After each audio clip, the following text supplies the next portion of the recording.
अस्सलाम वालेकुम।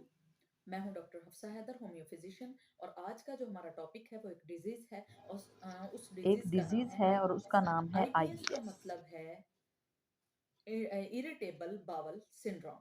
ये बड़ी आंत की बीमारी होती है, यानी लार्ज इंटेस्टाइन की बीमारी होती है।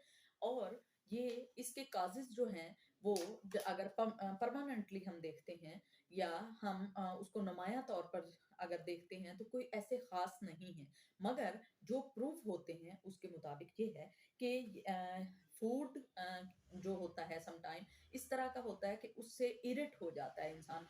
उसको अगर हिकमत की जुबान में कहें तो वो बादी चीजें होती हैं। जैसे कुछ लोग दूध पीते हैं और उनको नहीं पचता, कुछ लोग गोभी खाते हैं नहीं पचता, कुछ लोग आलू खाते हैं हजम नहीं होता, कुछ लोग बंद गोभी जो होती है वो खाते हैं हजम नहीं होता।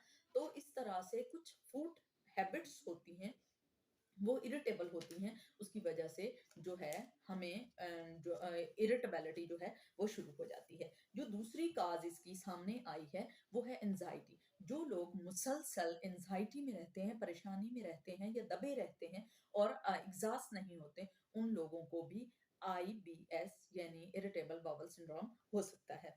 उसके अलावा जो लोग एंटी डिप्रेशन टैबलेट्स खाते रहते हैं और उसके नतीजे में जो हमारे परफॉर्मेंस होती है बॉडी की वो जब खराब होती है तो उसकी वजह से भी आईबीएस हो सकता है।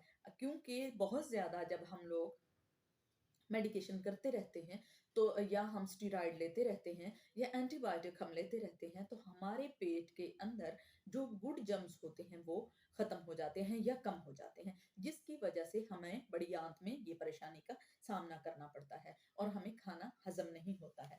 और अल्सर भी इसकी वजह हो सकती है।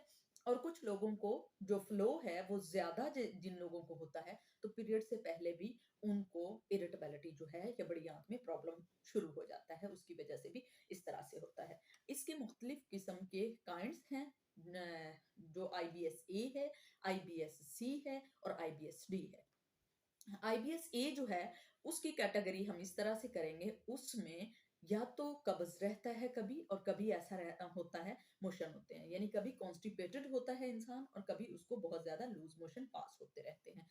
जो होता है आईबीएससी उसमें कॉन्स्टिपेशन बहुत ज्यादा होती है, बहुत शदीद कब्ज होती है। और जो तीसरे दर्जे का डी होता है उसमें डायरिया होता है। और वो डायरिया होता है जिसमें हम रश करते हैं टुवर्ड्स वॉशरूम, वॉशरूम में हमें जाना पड़ता है और हर वक्त डायरिया जो है वो होता रहता है। इसके सिम्टम किस तरह से दिखते हैं? पेट में हल्का हल्का सा इससे दर्द होता है, पेट जो है ढोल की तरह फूला हुआ होता है, अब्डोमिनल रीजन जो है वहां पे हल्का हल्का सा पेन बना रहता है और अनईजी सा फील करता है। पेशेंट जो है वो परेशान सा रहता है, वो खुश नहीं होता, गैर मुतमईन सा महसूस खुद को करता है। और उसमें जो म्यूकस होता है वो भरा रहता है। मोस्ट ऑफ द टाइम उसके पेट में गैस बना रहता है। और खास तौर पर अगर हम देखते हैं तो इसमें इन्फ्लामेटरी कंडीशंस जो हैं पेट में वो पैदा हो जाती हैं। जब हमें आईबीएस होता है तो उसके लिए ये कोई इतना खास सीरियस नहीं होता, मगर इसको जब अनइजी लिया जाता है तो ये सीरियस भी हो सकता है, क्योंकि बड़ी आंत में कोई भी इंफेक्शन हो जाए तो रेक्टल प्रॉब्लम्स जो हैं हमें वो शुरू हो जाते हैं। आईबीएस की बहुत अच्छी मेडिसिन है होम्योपैथी में। सबसे पहले जो है वो है एलोस। एलोस बहुत ही अच्छी और इफेक्टिव मेडिसिन है। अगर किसी को आईबीएस की प्रॉब्लम है, दोनों और तीनों तीनों किस्म के जो आईबीएस होते हैं, चाहे उसमें मोशन होते हैं या उसमें कब्ज होती है या समटाइम कब्ज होती है समटाइम नहीं होती, इसमें हर चीज जो है उसको एलोस जो है वो कवर कर लेता है। और एलोस जो मेडिसिन है, एलोस 30 हम लेंगे, एट द टंग हम ले लें या एलोस क्यू हम ले लें और उसके बाद उसको 10 से 15 कतरे पानी में डालकर अगर पीते हैं तो हमारा जो आईबीएस है उसकी जितनी काइंड्स हैं वो मुकम्मल तौर पर ठीक हो सकती हैं। स्पोर्टिव मेडिसिन के तौर पर हम जो है नक्स बहुत बड़ी मेडिसिन है, उसको भी हम ले सकते हैं। अगर किसी को इस तरह की प्रॉब्लम आती है तो वो भी हम ले सकते हैं। नक्स वोमिका 30 जो है एट द टंग 2 ड्रॉप्स हम लेंगे सुबह शाम, और ये जो बड़ी आंत की प्रॉब्लम है हमारी ये इंशाल्लाह ठीक हो जाएगी।